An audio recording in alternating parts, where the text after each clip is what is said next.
It's wonderful to greet everyone who's joined this special webinar. I want to give a special greeting to all of you from the United Nations and UNITAR, the United Nations Institute for Training and Research, the Global Surgery Foundation, Operation Smile, and Stellenbosch University, who are all partnering together for this webinar, restarting non-emergent surgery in low and middle income countries. A very, very important topic, and we have a wonderful lineup of speakers today. And I would like to just turn it over to Kate Telenko from Operation Smile, who is our special moderator today, and she will introduce our speakers and moderate the session. So thank you very much for joining us, and please participate through the chat line and question and answers as we go through, and Kate and I will try to answer some of those questions during the conversation. And there'll be opportunity for interaction a little bit later. So Kate, I'll turn it over to you. Thank you. Thank you so much, Jeff. And first I want to thank Julia, Megan, Rachel, the speakers, and everyone who helped put this webinar together. So I'm Dr. Kate Telenko. I'm a pediatrician and health workforce specialist. I'm the former head of the US government's Global Health Workforce Project, and I've been helping Operation Smile with their global education and training strategy. Operation Smile for close to 40 years has been improving essential surgery systems in low and middle income countries through the lens of cleft surgery. And during the past 6 months of the COVID pandemic, Operation Smile has been working in its 30 partner countries to help strengthen hospital responses to COVID. But certainly now 6 months in, hospitals are getting used to the new normal. Hospitals are able to provide better levels of personal protective equipment, and have done their infection prevention and control training. And now they're looking at restarting the non-emergent surgery, which had been paused for 6 months. Because as people are looking at morbidity and mortality during COVID, there's increasing concern that morbidity and mortality from delayed surgery may start to exceed the morbidity and mortality of COVID. And both the American College of Surgeons and the UK Royal College of Surgeons have put out guidelines for restarting surgery in the time of COVID.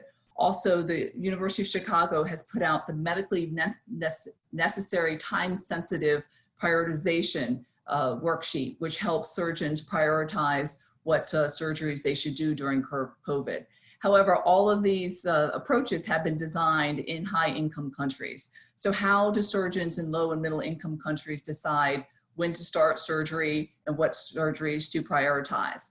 So those are some of the questions that we hope to answer today. And we're aware there's a lot of information out there on the internet. And so we hope that here today we can help you synthesize it, get your questions answered, and think about how you'd like to apply a lot of these ideas to your own hospital. So we have 4 speakers today, and each has about 10 to 15 minutes to present. And then, as Jeff mentioned, we'll have questions and answers afterwards. So with no further ado, I'll introduce our first speaker, who is Dr. Sanjay Nagral. So Dr. Nagral is a surgical gastroenterologist with a special interest in liver transplantation and ethics. And currently he's the director of the Department of Surgical Gastroenterology at Jaslock Hospital and the head of the Department of General Surgery at Bhopal Municipal Hospital, Mumbai. And he's been teacher and guide for multiple fellowship training programs and postgraduate surgical training programs. Dr. Nagral has over 110 publications in peer-reviewed journal articles and has published 4 textbook chapters. And he's a member of the Executive Council of the Declaration of Istanbul Custodian Group, a global group devoted to ethics around transplantation surgery. He's also the publisher and chair of the editorial board of the Indian Journal of Medical Ethics and the chairperson of the Indian Forum of Medical Ethics. And in addition to his academic work, Dr. Nagral writes and publishes widely, including in some of the major newspapers in India. So please, Dr. Nagral. Thank you. So can you hear me? Yes, we can hear you well. Okay, great. So first of all, thank you, UNITAR. Thank you to all the organizations supporting this seminar for this opportunity. I think it's a matter of a special and unique privilege to be talking to surgeons in these unprecedented times, surgeons across the globe. And of course, amongst the many challenges that we face as healthcare workers, One of them is restarting surgical procedures. Of course, there are many logistic issues, but what I hope to do in my presentation is focus a little more on from an ethics lens, because that's an area of interest for me. And of course, when I say ethics, we will be, of course, taking a very broad, wider definition of ethics and not just a very narrow definition. So here's the plan that I hope to use for my presentation. Next slide, please. So one of the things that we must pause and look at before we jump into the discussion proper is why is elective surgery stopped during the COVID pandemic? And of course, it is about using resources for the COVID patients. We all know that. It's about infection to personnel, which is a big issue.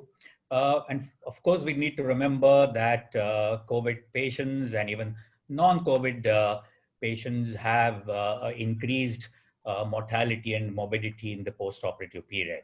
And we'll look at some of these issues in a little bit detail later. But what I wanted to immediately point out is the fact that this distinction between emergency, elective, essential, these are all terms which are relative. And whilst we need to have some definitions, but these could change from country to country, especially in LMICs, because we already have pre-existing delayed presentation. So what is elective in some countries can actually be essential in certain countries. Next slide, please. So here's a quick look at the background pre-existing challenges in LMICs. And many of you know this, so I'm not going to discuss all of them in detail. We wrote this piece for the BMJ a few years back with surgeons from across South Asia, and my talk is going to have a little bit of South Asian bias because that's where I work. And we actually looked at what was the biggest challenge to surgery in South Asia, and it was really the unmet need for surgery. So there is the pre-existing unmet need. Then, of course, there are dysfunctional health systems. There is a fair amount of stigmatization in our cultures around COVID. We also have a peculiar situation, especially in South Asia, of a parallel dominant but very unregulated private sector. And finally, of course, the ethical and oversight is pretty weak in this part of the world. Next slide. And here's Mumbai, here's my city. And Mumbai is a big city, 22 million at the last count. We have seen 1.2 million COVID cases. So it's been very much at the epicenter of the epidemic in India. Around 8,000 to 8,500 deaths till today, with probably an underestimate. But what really happened in Mumbai in the early months is the fact that hospitals emerged as hotspots, including both the hospitals I work, and there were closure of several hospitals. So surgical services actually stopped for some time in the city in a large number of hospitals. Then hospitals have been divided as COVID and non-COVID. There's been a lot of problems with transport. In fact, in the early days, we had a situation of patients dying in ambulances waiting for beds with lots of emergency problems. So we have two systems and two worlds in this part of the globe. And I'm just showing you this picture to explain that. So here's one hospital I work on top, which is a private sector specialty hospital. Next to that is which is the house of the richest man in India, which is a 60-storied building. So he lives with a family of 4 in that. So that's the kind of wealth you can have.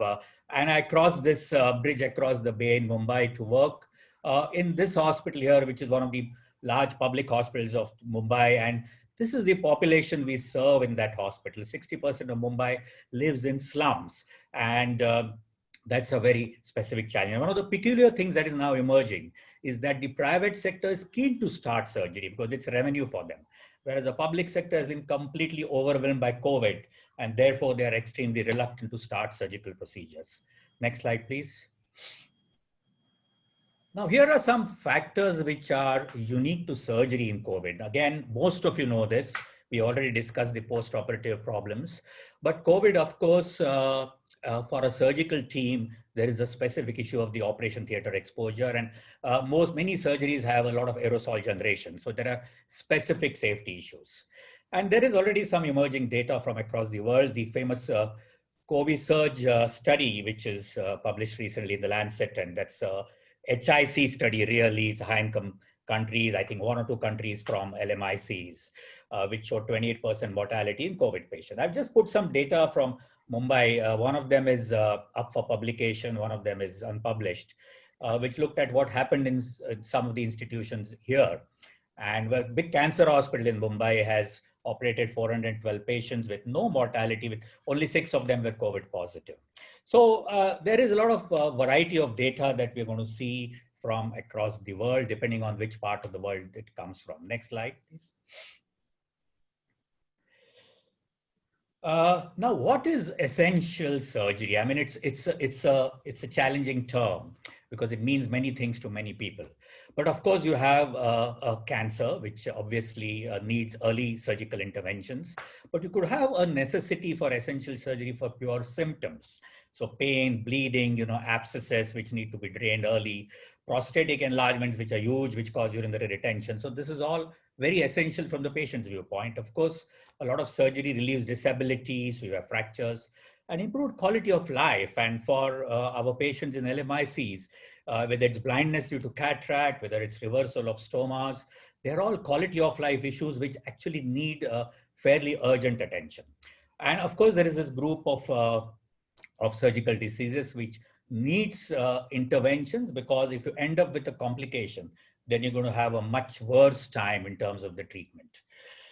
I'm just now going to come to the next slide, please. So I'm going to come to the ethics lens. And I think the ethics lens is important because it gives you a global universal value of how we approach the problems of restarting surgical services.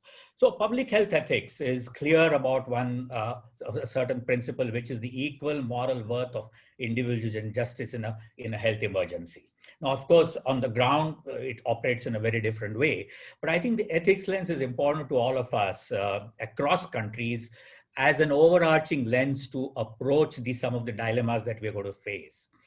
We must also keep in mind in LMICs, there is extreme vulnerability, the information asymmetry, and our countries can be very hierarchical. So there is discrimination already inbuilt in the system. And therefore, the ethics lens, which constantly reminds you of the need for justice to everybody, is extremely important. Next slide, please. So what are the ethical challenges? In my view, the first and the basic challenge, which I referred to, is the fact that there is denial of surgery. That by itself is a big ethics challenge. And we have had a lot of collateral damage in our country of patients dying, waiting for procedures like abdominal emergencies. Then, of course, the question of prioritization and rationing.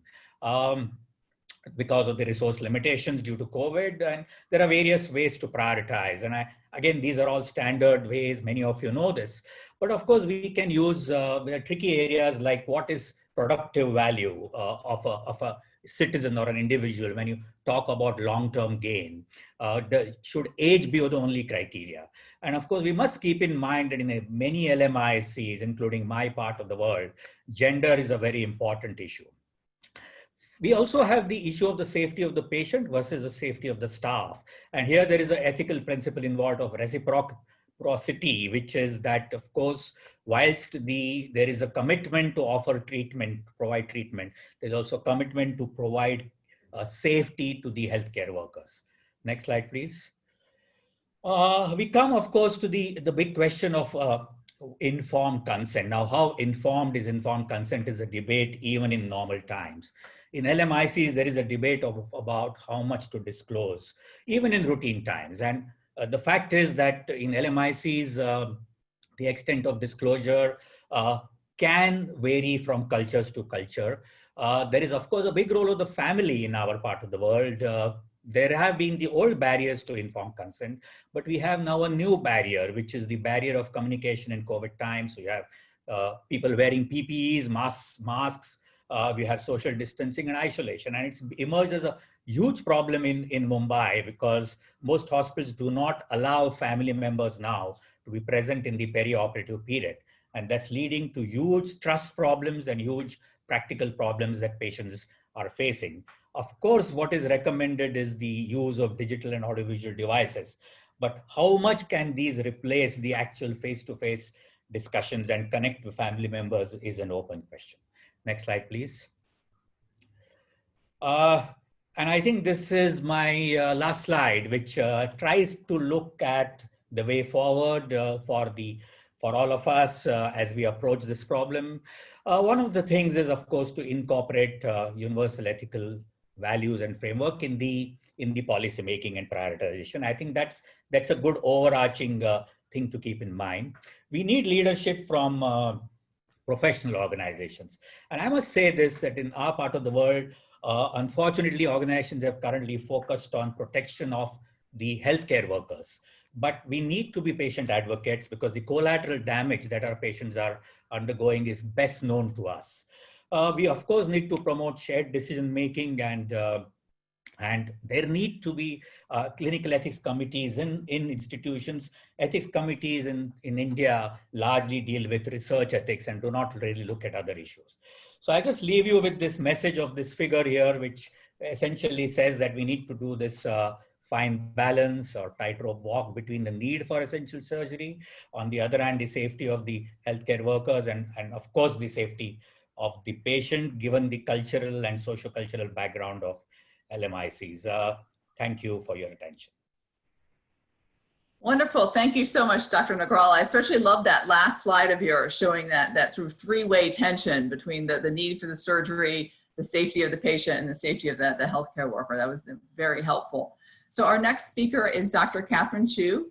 And Dr. Chu is a colorectal surgeon and professor of global surgery in the Department of Global Health at Stellenbosch University in South Africa. And she is currently the Vice President of Doctors Without Borders South Africa and is on the board of directors of One to One Africa, a nonprofit organization that provides mentor mothers with HIV positive pregnant women. And previously, Dr. Chu worked for the University of Rwanda with the Human Resources for Health program to train Rwandan surgeons. Dr. Chu's research focuses on equitable access to essential surgery for Africa, with a particular focus on strengthening surgical capacity at district hospitals. And Dr. Chu is she's also conducted research on improving quality of care for humanitarian surgical delivery.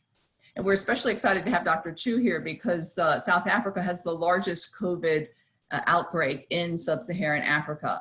And very similar to India, the South African system has both world-class private hospitals, but also struggling public hospitals. So please, Dr. Chu. Thank you very much, Kate. Good afternoon and good morning to all of you on the call. And I'm very pleased to be a part of this webinar. And I would just like to thank UNITAR, the Global Surgery Foundation, and Operation Smile for asking me to participate. I think the lighting is not great. I think my talk kind of segues nicely from Dr. Nagral's because a lot of the things he mentioned that were happening in South Asia are also happening here in Africa. And so, just to highlight a few things, but they are quite similar, is that pre-COVID, surgical access is extremely limited in sub-Saharan Africa. Long waiting lists already existed. Access, especially for rural populations, was really quite poor. And as Kate mentioned, there's a large inequity in sub-Saharan Africa.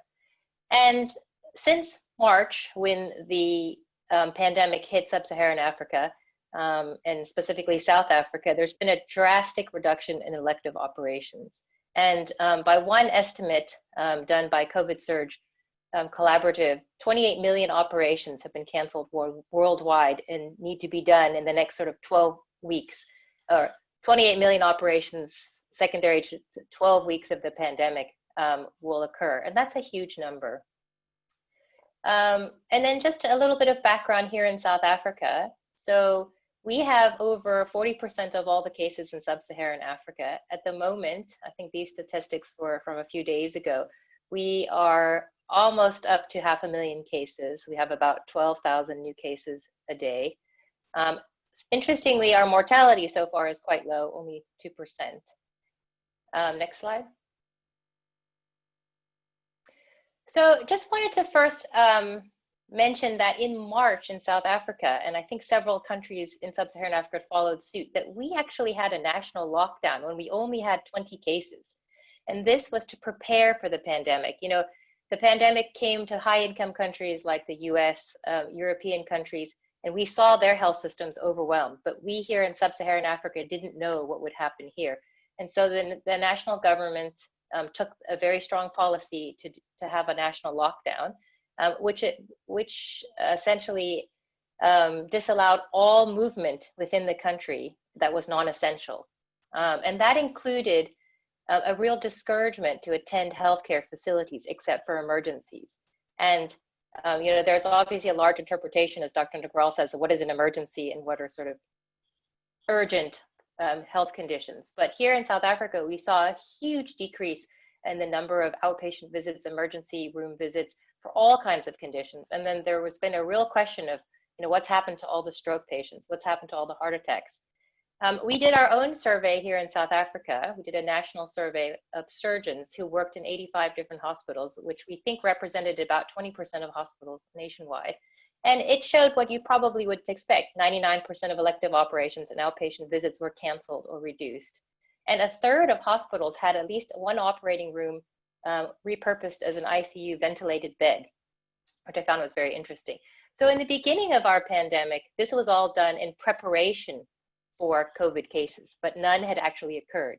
Then later in May and June, as the pandemic truly hit South Africa, elective cases remained unoperated on because then our hospitals became overwhelmed.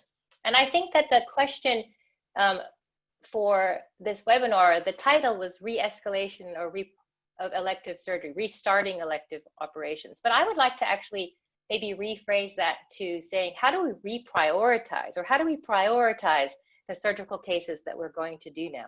Because as Dr. Nagral says, in our part of the world, in LMICs, there are really no truly elective operations in the public sector in particular. And so it's just shades of gray of how urgent the operation is. Yes, there's some ones that are very obvious, like life-threatening or limb-threatening procedures that need to be done. But otherwise, you know, many other cases need to be done urgently, meaning ideally before they leave the hospital, but maybe not tomorrow. And so I think that that's now where we're at in South Africa, is how do we factor in what's happening with COVID? How do we factor in with what our hospital resources are in order to decide which operation should proceed? Because there's no doubt where we are not going to go back up to 100% of where we were in terms of surgical volume for a long time. And in the private and the public sectors are varying in that, but even in the private sector, they still are not able to go up to 100%. So then what are the factors that we need to consider? And Kate mentioned numerous guidelines that have been published by high-income countries around this. And how does that relate for us here in sub-Saharan Africa or in LMICs? Well, first of all, some of them do apply to us. So local COVID factors. Are your daily cases still increasing? You know, most people would say if they're still increasing, you probably should not even consider restarting elective surgery because you don't know how high that curve is going to go. If they're plateauing or if they're decreasing, then I think there can be some consideration. What about your hospital capacity? How many beds are being used by COVID cases? If more than 50% of your hospital beds are being operated by COVID cases, and there just really aren't extra beds for surgical patients, again, probably a consideration not to restart. Shortage of surgical staff. So here in the Western Cape, we have some hospitals where, or in our province, where over 2,000 staff are out sick with COVID. So that is, you know, a huge portion of our surgical workforce. So then we're not really able to restart. And then also, as Dr. Nagral mentioned, the safety of the healthcare workers. If there's not appropriate PPE for surgical staff, especially for the anesthesiologists, then one really shouldn't reconsider starting. So in the US, surgeons wear PAPRs, so this positive ventilation. It almost looks like the spacesuit that the orthopedic surgeons used to wear for joint replacements. You know, we don't have any of that here in sub-Saharan Africa. So what is safe for our part of the world? And then the last point I would really like to discuss a bit is the ability to test preoperative patients for COVID. So that varies between countries. Here in South Africa in the public sector, only until recently, the turnaround time for testing was 10 days. And so even if we were able to test, we couldn't do much with the information on the emergency patients.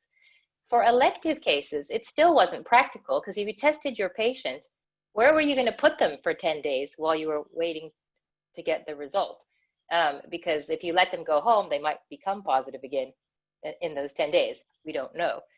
Now the turnaround time is faster. And in South Africa, we do not have national guidelines on how to prioritize restarting surgery.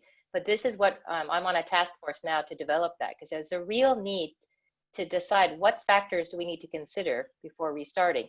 And COVID testing, I think, is a really essential part of that, because as Dr. Nagral mentioned, the COVID Collaborative published in the Lancet that almost a quarter of patients who underwent operations who were COVID positive, whether they had symptoms or not, ended up dying. And half of those patients had pulmonary complications. That's a huge number.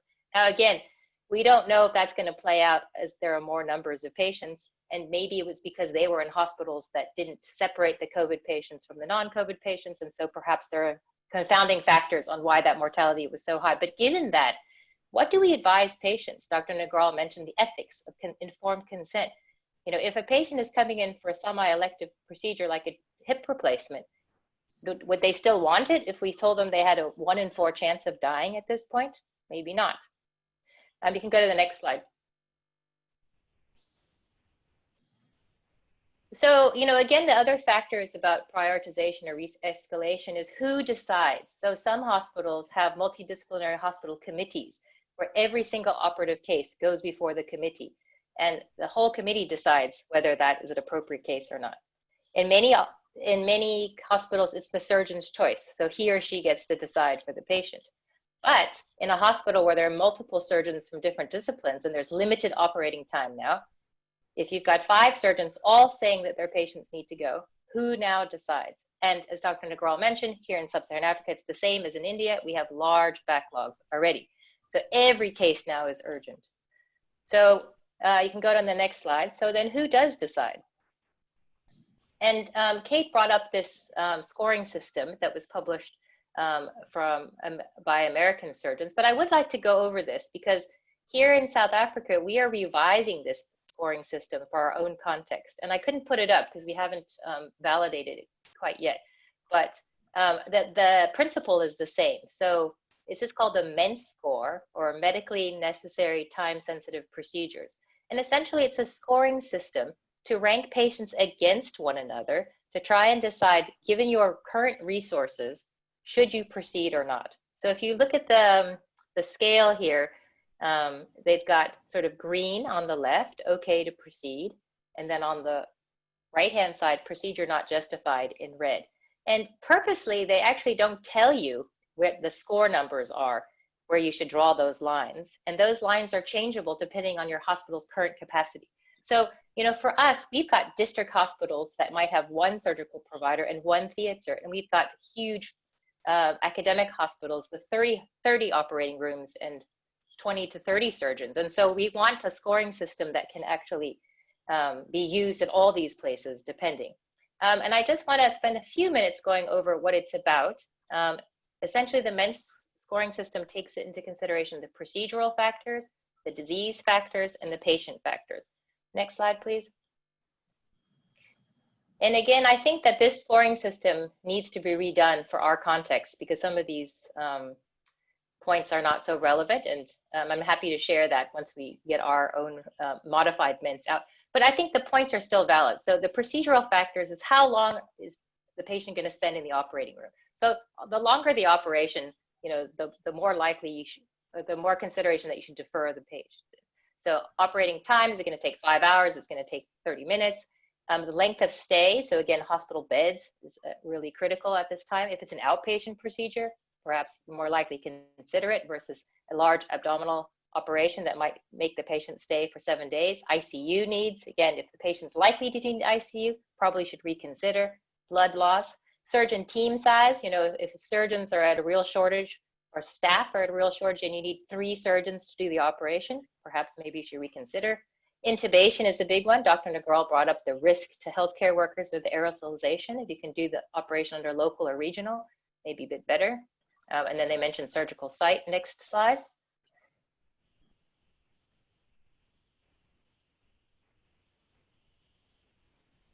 So the next one is disease factors. And I think this is the most difficult one. And this causes the most arguments between surgeons. So essentially it's, is there a non-operative treatment for your patient's disease? Probably not. Otherwise you wouldn't be arguing with their hospital committee about whether you should proceed.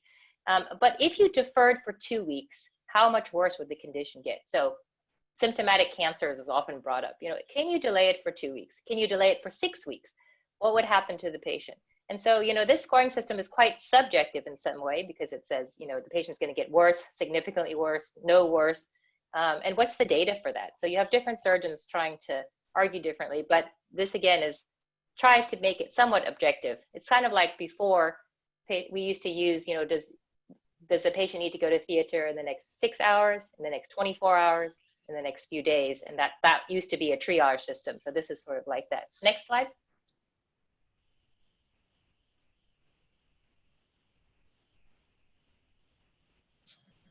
And this last slide is the patient factors. So, you know, because the risk of dying, at least according to the Lancet study, is 1 out of 4 right now, it's really important to know what are the patient's underlying risk factors for mortality, morbidity anyway. So some of those are the ones that we always considered: age, underlying lung disease, cardiac disease, diabetes seems to be a big factor now, and COVID risk, being immunocompromised.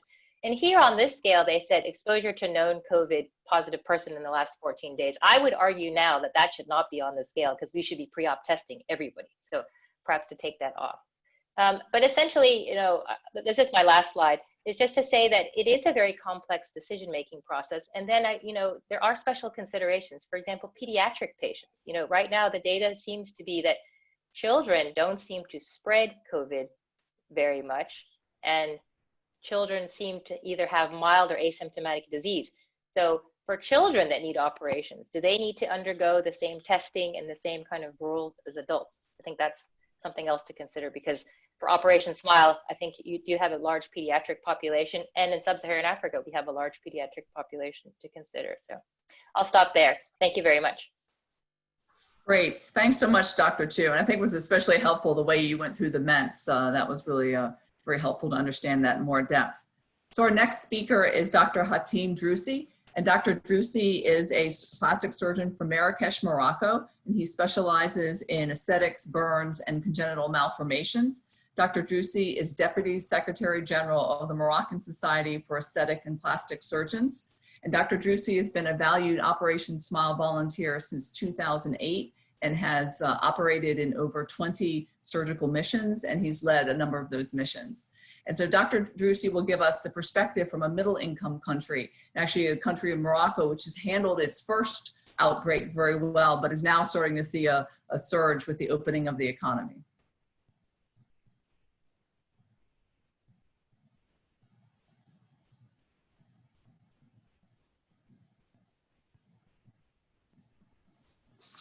Dr. Drusi, you might need to unmute yourself. Is that okay for you? Yes, yes. Great. So thank you, everyone. Hello, everyone, and good afternoon. Thank you, Operation Smile and UNITAR for the invitation. It's a real pleasure for me to be one of those great panelists to discuss this really important topics on how to restart safely the non-emergent surgeries in LMICs. I will say during COVID-19 because it's not over yet, unfortunately, and not post-COVID-19. So next one, please. So I will go through those generalities really quick. So this is a worldwide infection. This condition has led to a numerous postponation and cancellation, unfortunately. So the resources were redirected through for pandemic preparedness and response.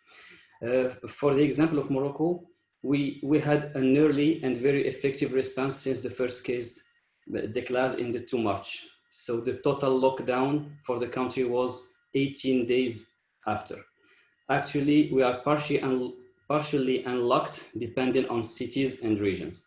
So immediately the national government has statute that private and public hospital will have non-emergent and non-urgent medical and surgical operation must be postponed. They promote the teleconsultation, the enhancement of hygienic measurements in clinics and hospitals, as the WHO recommends. For the public hospitals, we get the separation between, like, we have special pathway, as Kate said, special pathway for non-COVID and COVID. So we have a whole hospital for COVID and the whole hospital for non-COVID patients. So we have a low risk of cross-contaminations. Next one, please. This has led to accelerate the establishment of this policy to restart work in private, because we have seen like big numbers of non-COVID pathologies, complications. For Morocco, so the Moroccan Medical Council has said that all scientific societies must make their guidelines specific to their practice. So for us, we have 2 plastic surgery societies in Morocco, and they had made their own guidelines inspired from those of other countries in Europe and USA, and applied or adapt to our reality. The actual situation in Morocco up to the 26th of July was about more than 1,900 cases and 16,000 recovered. Deaths were 305, and the R0, the multiplication factor, was increasing last few days to reach 1.12. We have no statistic about impact on non-COVID pathologies care, but we see in our practice that we have a high rate of complications and deaths due to non-COVID pathologies. Next one, please. So the recommendation that we have put for both societies are segregate into organization in the office and for surgery in clinics. So for the office, we have promoted the online consultations, reservation only, no direct reservations, especially by phone or email. The temperature must be taken at home before coming. If any symptoms occurs, the patient will not be able to come. If there is a contact within the 14 days before the time of consultation, no consultation will happen. So enough empty time between 2 appointments to ensure the contamination of the office.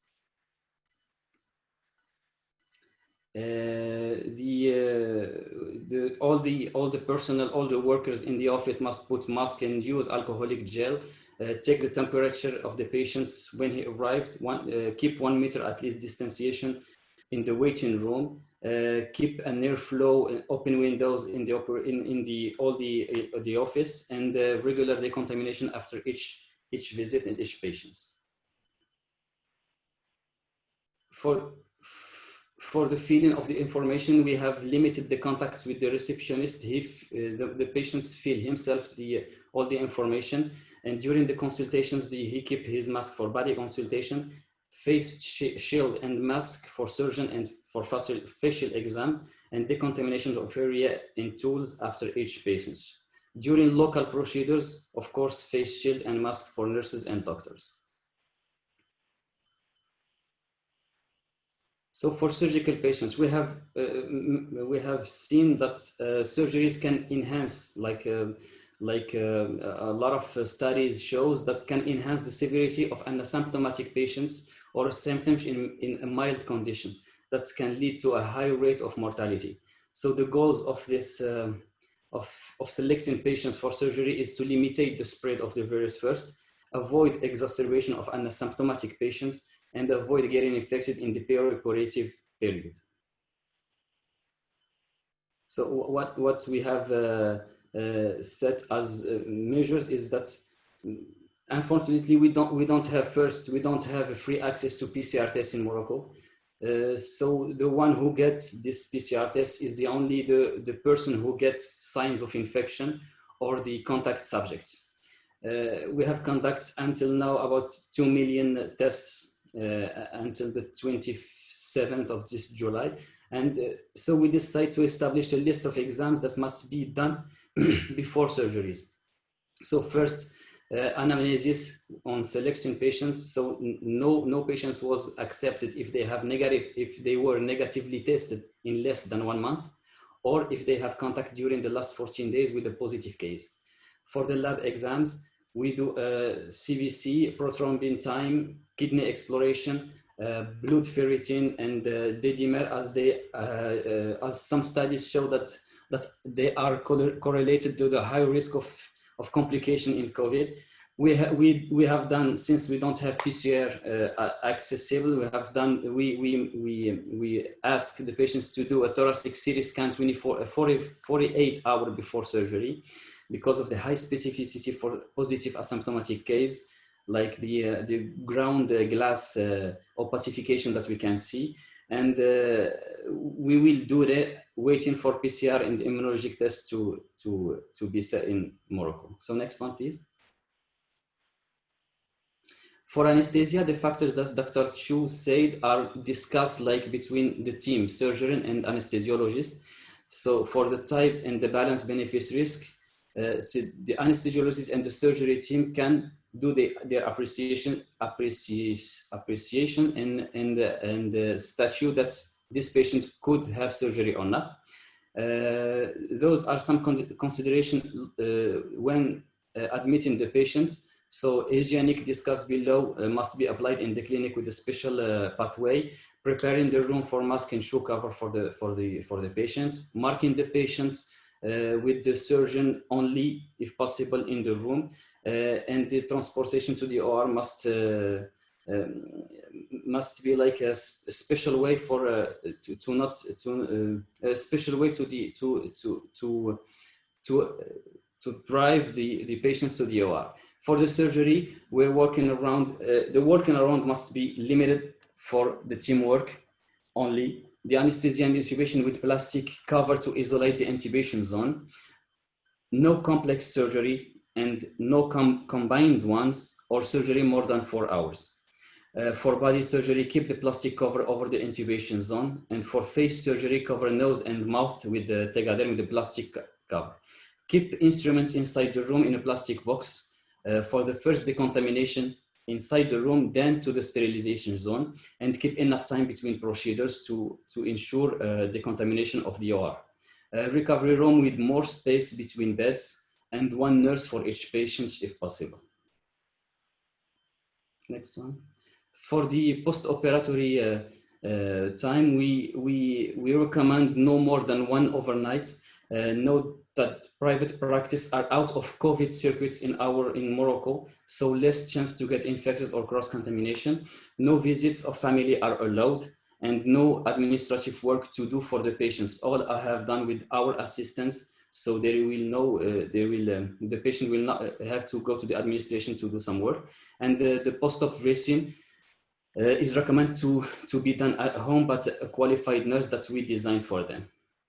That will be all for me. Thank you.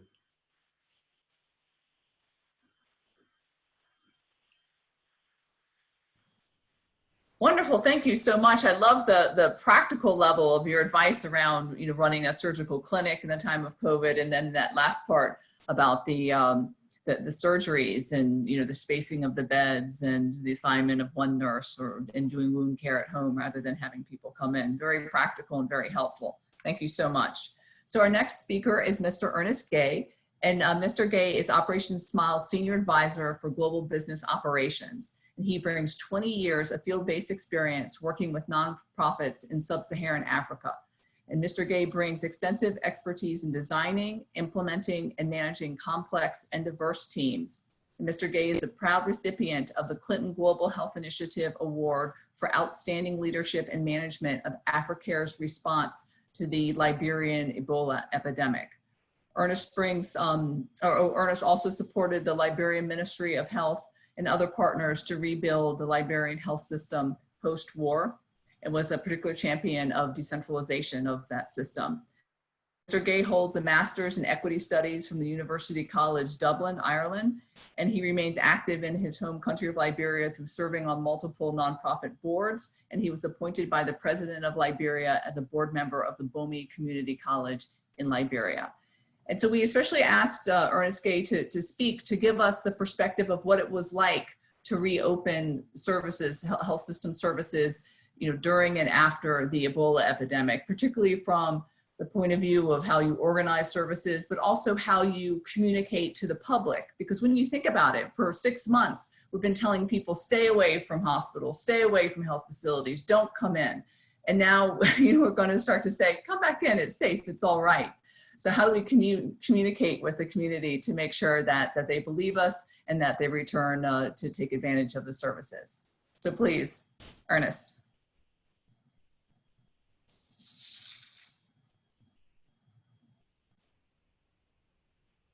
Thanks, Kate. I'm really glad to be a part of this panel and to share the same platform with such great panelists.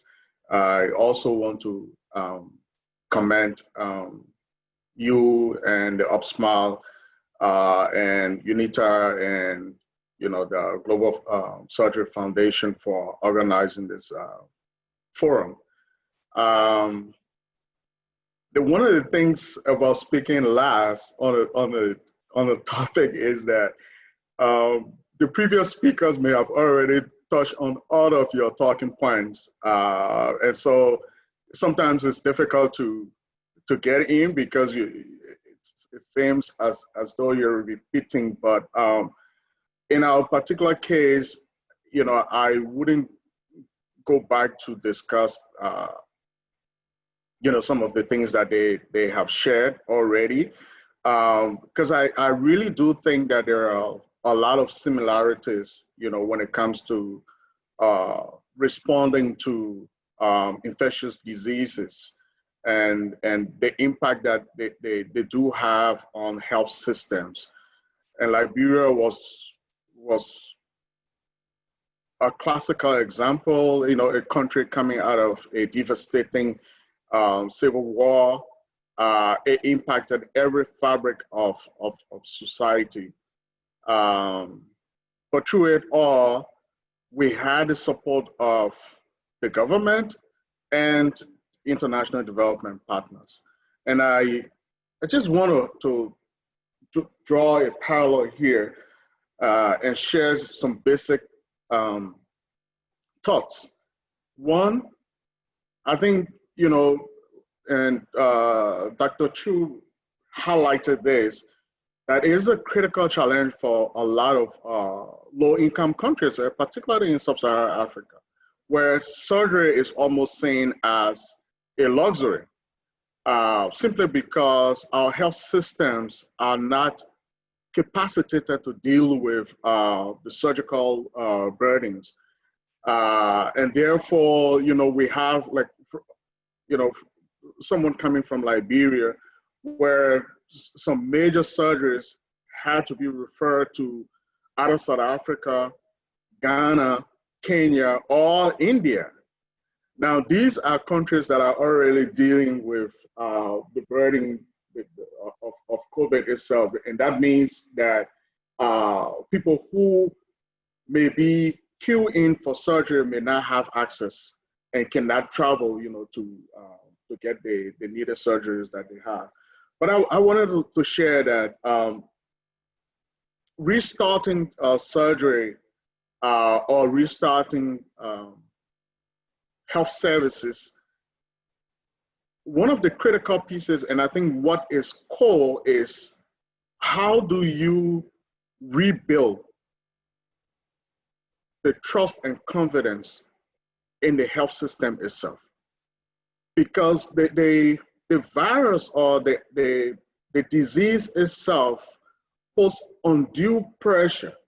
So Kate, and you and I talk about this, when you start off, the messaging and the communication you put out is, one, in the case of Ebola, we told patients, come to the facility. In COVID, we're saying, please stay at home. So they're two different messages, relevant, based on the context and based on the need. But it also sends a message out there that, well, the system is not strong enough, is not prepared. And then what happens? People often turn to alternative healthcare sources, and most of the times, those healthcare providers or those alternative healthcare providers are not equipped medically to deal with the situation that is on hand. So I think for me, that is the basics. How do we really try to restore and regain the trust and confidence of the health system? And then I will put it into two categories. One is the service providers. So the healthcare workers, frontline healthcare workers, all of those that are involved with ensuring that the services are provided. And then two, those who are actually receiving the services.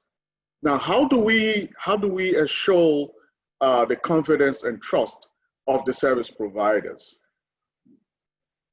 In Ebola, I think one of the things that we did was we really went back and review our infection prevention and control protocols and try to really reinforce compliance of those protocols.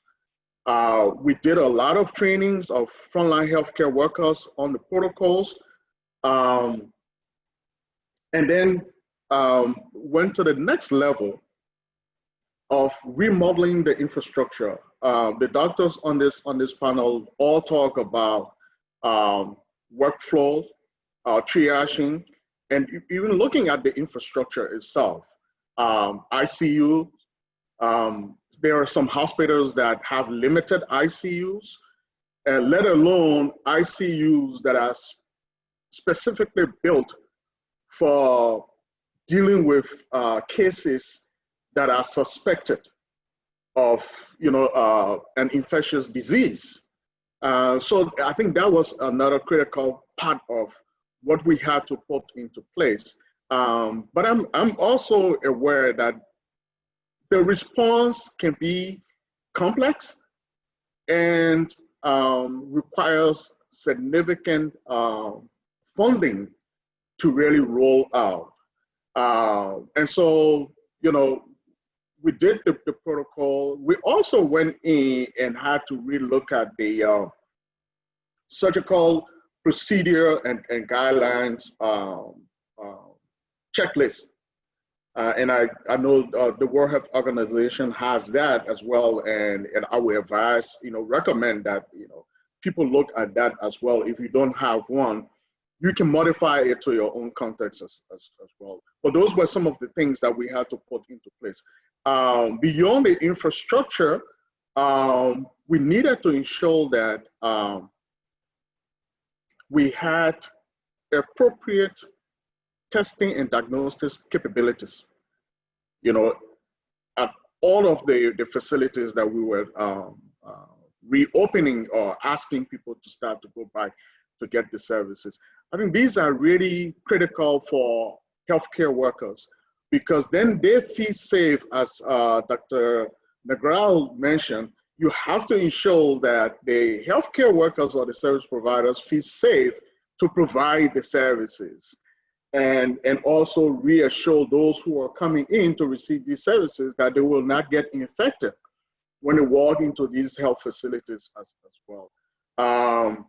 We had to invest in our quality assurance and quality improvement measures, and just overall supportive supervision to ensure compliance and adherence to some of these critical protocols and guidelines that we have instituted.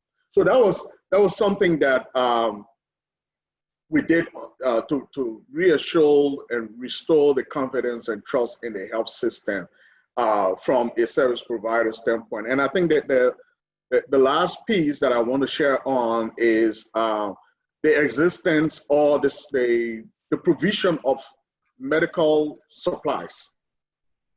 That is critical. I mean, we've seen it here, the epidemic, the COVID-19 pandemic, the pressure that it plays on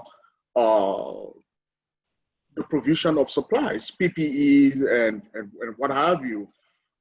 Obviously, when you institute your IPC protocol, you want to make sure that healthcare workers or service providers do have what it takes for them to really comply and adhere to the protocols and the guidelines. And normally I would say, because a lot of these supplies are in demand, they're very costly. And so one of the things that we did, and again, this is just a recommendation, was to ensure that we had a buffer stock of supplies for a period of time. We have three months of supplies. Now you can go to 6 months depending on how much funding you have available to provide these supplies. But between 3 to 6 months gives you an ample time to really restart and rebuild that trust and confidence for healthcare workers to continue to go back to the facility and provide services. I think that the second track of that is more with those who are seeking services at the health facilities. We had to ensure that we engage communities. And I think, Kit, as you mentioned earlier, is around the messaging. What kind of messages do we now carve and how we send those messages out? So we had to go back and invest in community surveillance. We had to go back and engage the community structures, local authorities. It did take a lot of negotiation and conversation with the communities to really reassure them that, yes, this Ebola came in, it had a devastating impact on our health system, but we've been able to now, get back on track. We want to encourage you to come to the facilities. When you come to the facilities, here are the things that you're going to see. You're going to see a change in the way you were ushered into the facility, and you're going to see a difference in how healthcare workers are dressed. Don't be afraid of the way you see them, and don't get upset if it's going to take some time, a longer time compared to the time that you initially took when you went to the health facility. And I think that is really a critical piece of it, because once the communities understood that, then they started to gradually build confidence and trust in the health system to go back and seek care and services at those health facilities. So I think just coming out of Ebola, I just wanted to share some of those key lessons with this panel, and I'll be happy to respond to any specific questions that others may have. Thank you. Great. Well, thank you so much. That was very helpful. I especially appreciated what you said about having to build trust again. Also, that in many countries, if people can't go to the standard medical system, they'll go to alternative medical systems to seek care, and you might need to sort of unwind some of that. I do like the ideas of the managing of expectations. The health workers will look different, or the waiting line will be different, or the waiting room will be different, and managing those expectations and being transparent and communicating of it is very important. Well, thank you. That concludes all of our speakers. So we'll now enter the Q&A and discussion period. And so we've had a couple of questions come in already, but please type in any additional questions that you have. So the first I'd like to start with is a question for Dr. Chu or any of the other panelists on the MENT scoring system, and if you can give a little bit more context of it and how it's developed and used. Sure, I can start to address that. So, I mean, the MENT scoring system, which again is to try to prioritize which procedures within a hospital system should be going before the other ones, was developed by a group of US surgeons. And, the scoring system and the point system that they created was pretty much just validated with their own context. And I think that the main question and concern is for our setting in LMICs, is that still valid and useful? However, for sure, some kind of system, I think, some kind of framework or scoring system could be really helpful in our context. I just think that we need to adapt it more and to simplify it a bit for our own context. But I think that all the points about, you know, how much time, the procedure, how much time is spent in theater, what is the risk to the rest of the staff, is there going to be need for ICU, how long are they going to stay in the hospital? That's quite an important factor. The specific disease, you know, if there's a way to objectively state, by not doing this procedure, delaying it for 2 weeks, is it going to make a big difference? Because it might, your pandemic may have changed in those few weeks. So can you delay? And then the last point, you know, is the patient's own comorbidities and obviously risk of exposure to COVID. So I think that in many hospitals, preoperative testing isn't available, or the turnaround time is so slow. So then how do we triage those patients? How do we assess their risk? So, you know, then I think if they've, certainly if they're symptomatic, that would be one thing. And I don't think that in many of us are in the position like Dr. Drosy to get thoracic CT scans on all of their preoperative patients as an alternative. I thought that was actually quite interesting that that was available more than the testing. But you know, have they been contacted with other patients that have, other folks that have had symptoms? And I think that that will end up being the sort of triage system or evaluation of their COVID risk. But again, I think that many of us are in situations where then how do you isolate that person for a certain number of days before their operation? And I think there was a question in the chat that I'd also address, is that for emergency procedures that aren't life-threatening or limb-threatening in the next few hours, you know, then is it ethical, or should we be then preoperative testing all those, especially if you've got a turnaround time of a day or two? So an appendicitis, for example, perhaps can wait a day or two if you do have that testing. And I think those are all the unknowns, but I think that guidelines are needed, because I think that many hospitals are not allowing surgeons to do this preoperative testing, but many surgeons are asking for it, you know, to assess their own risk to the healthcare workers as well as to the patients. And I think that's something, as this pandemic progresses, there needs to be guidelines about. Thank you. And it, you know, it actually also brings up the issue that potentially you can do pooled testing of some of the patients, like testing 5 at a time, which might enable you to test more people. Another question that I had was about governments or health systems helping hospitals economically regarding surgery, because we know in the US and a lot of private systems around the world, surgery is one of the big money makers for the hospital and subsidizes the rest of the hospital. So have any of you seen, you know, and so I think there's the concern that there might be a rush to return to surgery in order to get that income stream going. And have any of your countries addressed that issue?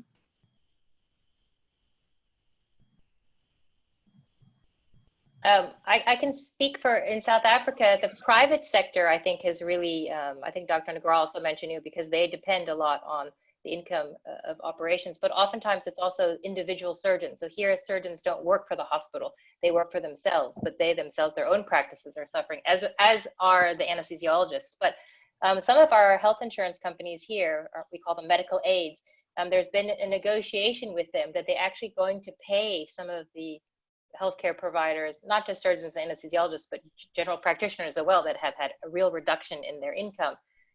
Some of a proportion of what they earned the year before is just a way to cover their livelihoods and their overheads, because the medical aids or the health insurance companies haven't had to pay out as much claims this year because people aren't seeking care. And so they've had already budgeted for that. And so that's an interesting sort of question, and, you know, raises, I think, other ethical issues about being paid for services that you didn't render. But again, these are extraordinary times.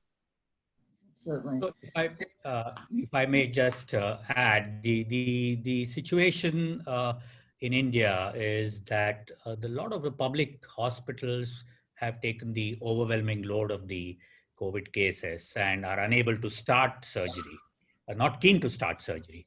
So a lot of patients are being actually pushed to the private sector for early surgery, essential surgery. And that's a problem because many of them cannot actually afford the costs. Incidentally, what the government has also done is to cap costs in private hospitals, because COVID patients in private hospitals were being given huge bills. So there was a big uproar. So it's a very strange situation right now for ordinary people because they're being pushed to the private sector. and the private sector costs have been capped, and the private sector is not happy about it. So we don't know how it's going to go. Interesting. That's interesting to hear. Great. And another question that we received is that of having two pathways for surgical patients and all the equipment involved, whether it's the ventilators or the rooms and the beds. If people could comment on, you know, how do you do that if you have limited supplies, or if you don't have viral filters, or have a limited number of viral filters for your ventilators? If I can speak for us, we haven't met this situation before because we don't have this huge number of cases like other countries have. So we still have like situation under control. The hospitals their capacities can manage the numbers of patients. In private practice, all private practice are doing only like a non-COVID patients. So in some public hospitals are like COVID hospitals and non-COVID hospitals. So there is no cross-contaminations between, no risk of cross-contaminations. And for supplies, we, thanks God, we never faced the run out of supplies until now. And we hope not to face it in the future. Great, thank you so much. Another question that we've received is if some of you could unpack a little bit more, give a little bit more context to the study that showed that 1 in 4 patients, COVID patients, died after a surgery. Yeah, so, you know, if I can just come in on that. So the COVID surge study is what you're referring to, largely from, I think, Europe and North America, if I'm not mistaken. I think one needs to look at it a little in detail. Number one, these were all COVID positive patients. I think a lot of them were fairly major surgeries and a very elderly population with comorbidities. Exactly. That don't know whether that's going to reflect in the rest of the world. I showed you some data from India. So whether that should be taken as the benchmark figure, I'm not sure. I think it depends on your patient population and the type of surgery. But of course, we need to keep in mind that you know, there is a post-op mortality. If I can just respond to the COVID pathway question. So, you know, we've done that, but increasingly we are realizing that patients who are into the non-COVID hospitals or non-COVID wards turn out to be COVID positive. And there's a question which demands an answer, which is whether we should begin to approach this with some kind of universal precautions that we adopted for HIV, where, you know, we just assume everybody's COVID positive and get on with the job. I don't know what others feel about this. Actually, I agree with you. I think in certain settings where you can't get timely testing, you do have to just consider that everybody's COVID and COVID positive and treat them that way, both for their safety, but I think even more so for the safety of the healthcare workers working with them. We had a lot of debates over that in the US with some health facilities wanting healthcare workers in outpatient clinics to not wear any masks at all, or just wear a cloth mask. And people, of course, wanted the highest level of protection and wanted the N95 masks. So it certainly did kick off a big debate in the US. And we have another question, someone asking, do you think that the disability adjusted life year could be used as another tool for prioritizing for surgeries in the face of limited resources?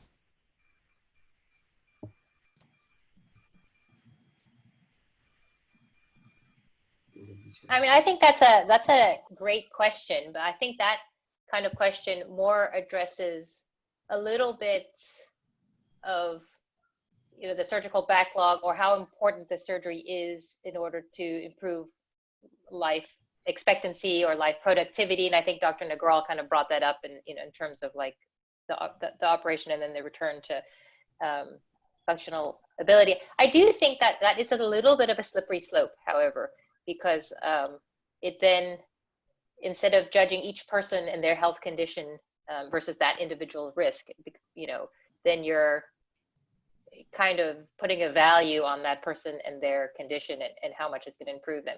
But I think it's a valid point because, in a sense, the scoring system, the MENS, is about triage and it is about prioritization. And if you do have limited resources, there are many factors that go into it. So I think it's something to consider. But I think the one thing about the DALYs that's difficult is that the disability adjusted life years for surgical conditions has not really been well defined. So I think there are only a few conditions and procedures, cleft lip, cleft palate being one of them, and cataract operations being another.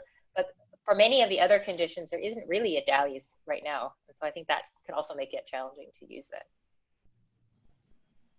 Thank you so much. And Jeff, did you have any questions for the group? Okay.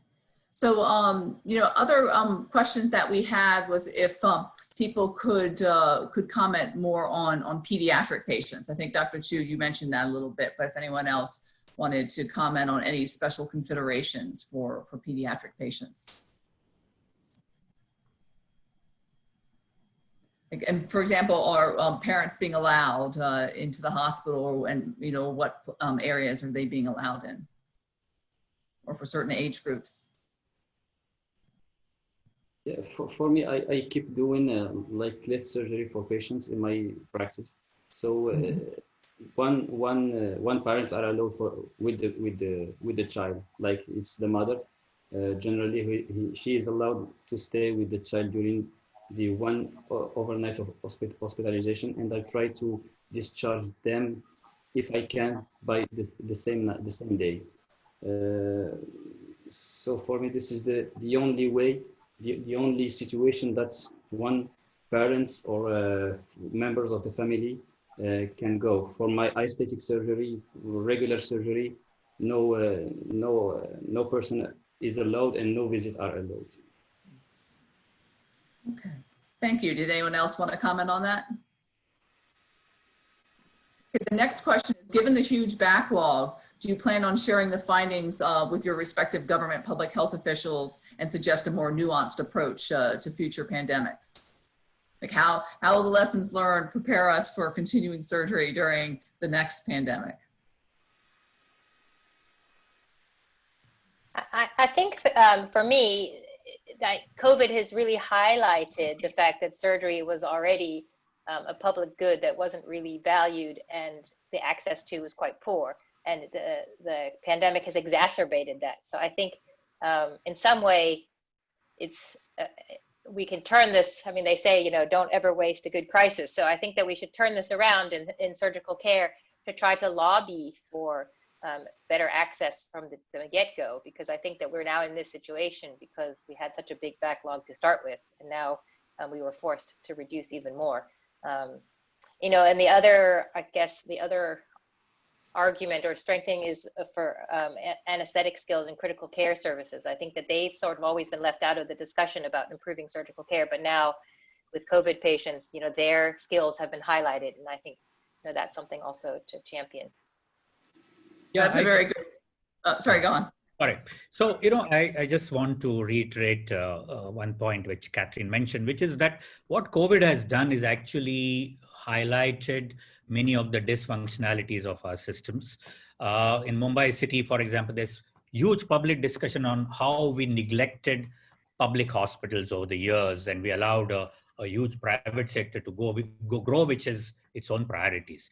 And I think there's been a lot of rethinking now. And in that rethinking, what is probably, I hope it happens, is the public healthcare system will get more funding and may get strengthened. So that's, you can say, a good fallout of the epidemic, if at all. That's a good point. I agree with you. I see several comments here of people in a number of different countries saying they don't yet have the PPE they need to restart surgery. So that's, of course, disappointing to hear. And then there's a question saying, in the face of the global scramble for PPE, how will low and middle income countries source PPE required for treatment and for surgery? Like, for example, what are your countries doing to try to procure as much PPE as possible? Right. So I don't know whether any of my colleagues will like to take it, but we started with wearing level 3 PPEs, those almost spacesuits kind of things. And over time, we have sort of gone down to level 2. And Luckily in India, PPEs, the N95 mask is now available through hospitals, pretty cheap. We wear a face shield. And we really managed to now get on with work with that. So we had problems with PPEs in the first month. Now those problems seem to be less. I think one of the things is the transmission during surgery. If you avoid going into the OR during the intubation, transmission from the patient to the surgeon is quite low. There is now data that it's not very high at all. So I think middle level PPEs are usually enough, and we haven't seen too many surgeons in India getting infected. I'm aware that globally, of course, there have been surgeons who've got infected. So we've taken a middle path for PPEs. Did anyone else want to comment on that? Yeah, Kit, I just wanted to add also that I think one of the lessons coming out of this, COVID, is that there is, a critical need for global partnership.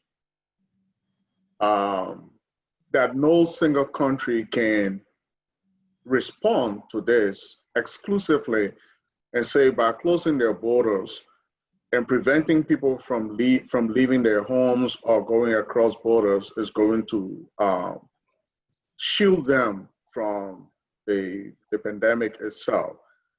So getting everybody around the table and consolidating our resources and reappropriating those resources to respond, to equip and capacitate the system to respond, I think is going to be critical. And that requires a public-private partnership. Like every actors, including those who are manufacturing these supplies. I understand the economic side of it, but people need to understand that there is a human side attached to this. That if you don't invest and you don't make these supplies affordable, eventually you will have no one purchasing those supplies. And I think this is a critical, it's not an emotional request, but I think it's just required of us and our shared humanity that we do not exploit the situation and maximize profit at the expense of people who cannot afford. So I think that's the one thing I'll add to this.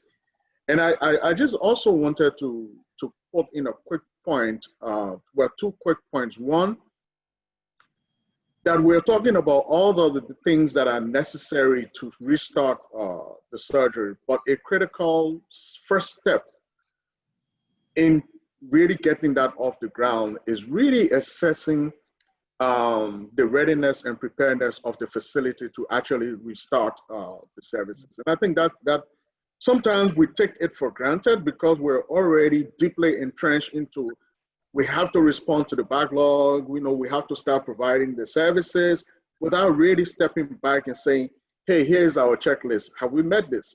Have we met that? Do we have this? Do we have adequate blood supplies? Do we have, everything that is needed. So really ensuring that you do that and have that kind of findings or the information to inform what kind of intervention remains very critical.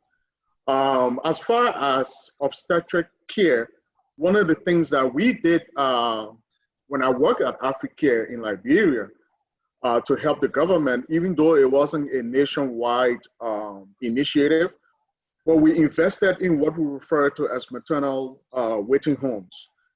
So the maternal waiting homes were really a lifesavers for expectant mothers because people were afraid to go to the health facilities. And so the maternal waiting homes were where expectant mothers came in. We hired a few certified midwives who were there to provide support. And for those who were ready, to give birth, we had them referred, or transported to the health facilities. Many of these maternal waiting homes were in close proximity to a health facility. So it was easy for them to go in there, do their deliveries, And if everything was okay, they just brought them back, and they, you know, so the maternal waiting homes also serve as postpartum ward for mothers. Those that had complications and needed C-section had to stay in there, you know, for a few hours or a day, but then also refer because people were so afraid of staying longer in the health facilities. Thank you. Thank you so much for that. I think you raised a good point that we've discussed checklists and guidelines on patients, but we also need a checklist for the facility to make sure the facility is ready to reopen. You know, on the issue of the production of masks, I think another thing that will change post-COVID is previously our supply chains were really narrowing. For example, with one country, usually China, producing, you know, over 80% of the world's supply of certain types of PPE. And I think what we're going to see now is more countries trying to become at least partially self-sufficient in that PPE or other medical supplies. I mean, certainly the US has been running out of the testing kit supplies, like nasal swabs, you know, the viral medium. So I certainly could see countries like India and South Africa, which already have large manufacturing bases, pushing to start local manufacture of some of this PPE. Okay, do any of the panelists have any points they want to make that they feel they weren't able to make in their original presentations?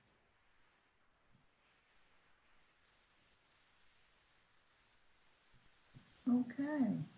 I'm checking the questions to see if there are any other questions. Someone has asked if we could review a little bit more the categorization of surgeries into elective, semi-elective.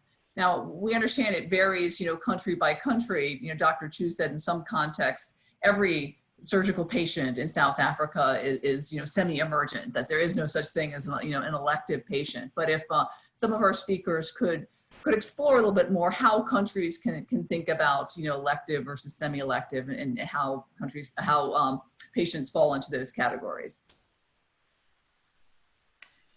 So, you know, if I can just, it's a difficult area, but so the way we have done it in one of the institutions I work is that, of course, it's easy to identify what is emergency. Somebody, it's a condition where the person would die if you don't offer surgical care within a few hours or so. And that's usually clear. It's also fairly clear to talk about a subgroup of patients who it's really elective. So you have cosmetic surgery, you have maybe bariatric procedures, etc. Now the ones in between is where the problem is. And one sort of parameter we used in the early days is that we said that what is the natural history of the disease, and what is likely to happen if we don't operate. Is there a chance of mortality within the next few months? Are there alternative treatments? So we took that as a measure. Mortality, I mean, we are talking of non-cancer. Cancer, of course, is different. Chances of mortality in the next few months, in which case they are prioritized. Having said all this, I think when you start, you know, there is a mad scramble, and, you know, it also pressures from various departments. So, but this is some rough ways to look at it. Great. Okay. Well, thank you so much. And with that, I would like to give the floor to Dr. Jeff Ibbotson to wrap up, but I would also like to thank all the panelists and everyone who helped us organize this webinar. And I hope that you'll join us next month when we have a webinar on leadership during the COVID pandemic. Thank you, Kate, and thank you all of the speakers for quite an interesting discussion. As you guys have well noted, I think this is a new era of a world that we're living in. I think a lot of these issues are not going to go away, and we're going to have to be very dynamic and agile in planning and getting that care that we do need for our patients. And just the fact that so many people are suffering and dying and getting increasing disability because they can't get these surgeries is an enormous burden of illness that the globe is now facing. So thank you once again from the United Nations, UNITAR, and the Global Surgery Foundation. Thank you to Operation Smile and Stellenbosch and all the speakers. This has been wonderful. And we look forward to more sessions like this. And a special thank you to all the participants and those who participated in the question and answer. This has been a very good discussion. So from all of us at the UN, thank you very much and have a great day. Keep safe. And until next time, we'll just take care. Okay, goodbye now. Bye.